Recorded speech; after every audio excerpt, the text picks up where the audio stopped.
ថ្ងៃនេះចង់នាំបងប្អូនទៅមើលផ្ទះតិចកម្មគង់ប្រទេសមួយដែលមានទីតាំងនៅខាងព្រៃលវាស្រុកព្រៃកបាសខេត្តតាកែវផ្ទះមួយនេះបើសិនជាបងប្អូនទៅដល់ព្រៃលវាសារព្រៃលវាបងប្អូនមានឃើញវត្តមួយនៅជិតនោះទៅខាងក្រោយវត្តនោះទៅឃើញហើយ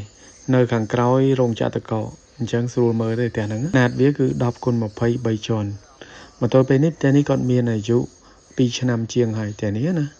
ហើយសម្រាប់ទិន្នផលដែលផ្ទះនេះអាចរកបាន5គីឡូជាង76គីឡូហើយក្នុងមួយខែចឹងទិន្នផលរបស់គាត់គឺល្អនៅខាងនោះគឺទីតាំងនោះល្អហើយទិន្នផលគាត់ក៏ហុចមកបានល្អដែរផ្ទះនេះគឺជាផ្ទះដែលមានຂະຫນាតធំមធ្យមមិនតាន់ធំខ្លាំងទេបើសិនជា10x25 ជាន់នឹងបានយើងនិយាយថាຂະຫນាតធំតែវាត្រឹមតែ3ជាន់មានថាវានៅកម្រិតមធ្យមប៉ុន្តែវាមានទទឹងមួយដែលល្អពីព្រោះថាទទឹងវាຂະຫນាត10វាត្រជាក់វាស្រួលក្នុងការគ្រប់គ្រងសីតុណ្ហភាពសំណើមនៅក្នុងផ្ទះគឺវាល្អជាងសត្វក៏វាចូលចិត្តដែរចឹងហើយធ្វើឲ្យការបង្កើនទិន្នផលក្នុងផ្ទះហ្នឹងគឺល្អបើធៀបជាមួយនឹងផ្ទះតូចទិន្នផលវាត្រូវតែខុសគ្នាវាមិនអាចដូចគ្នាបានទេផ្ទះប៉ុណ្ណឹងទីហៅថា5x23 ជាន់ចឹងវាពាក់កណ្ដាលនៃផ្ទះហ្នឹងបើពាក់កណ្ដាលនៃផ្ទះហ្នឹងទិន្នផលវាអាចហុចបានត្រឹមតែពាក់កណ្ដាលនៃផ្ទះហ្នឹងដូចគ្នាអាចត្រឹម2គីឡូជាងក្នុងមួយខែឬមួយក៏អាចហក់ដល់3គីឡូក្នុងមួយខែប៉ុណ្្នឹងឯងផ្ទះធំនេះគឺល្អមែនតើសម្រាប់បងប្អូនដែលមានដើមទុនធំបងប្អូនចង់វិនិយោគលើផ្ទះធំគឺត្រូវហើយធ្វើតែម្ដងគឺបានហ្មងហើយទិន្នផល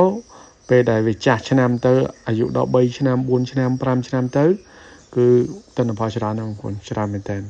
ហើយយើងក៏មិនចាំបាច់ដើរច្រើនផ្ទះអីដែរបើសិនជាយើងមានទីតាំងល្អហើយណាបាទ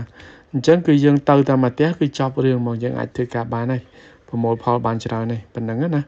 បើសិនយើងធ្វើផ្ទះតូចច្រើនកន្លែងវាហត់សម្រាប់យើងចុះទៅមើលបន្តិចប៉ុន្តែក៏វាមានចំណុចល្អផ្សេងគ្នាដែរបើសិនជាយើងធ្វើច្រើនកន្លែងយើងអាចរើសបានទីតាំងកន្លែងល្អច្រើនប៉ុន្តែគាត់ថា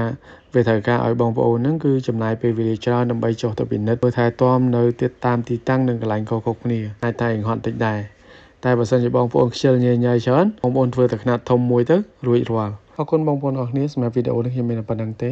បើបងប្អូនត្រូវការប្រឹក្សាបច្ចេកទេសជំនាញជាកម្មផ្សេងអាចទាក់ទងមកខ្ញុំបានតាមរយៈ Facebook Page ឬក៏លេខទូរស័ព្ទដែលមានស្រាប់អរគុណជម្រាបលាជួបគ្នាវីដេអូក្រោយ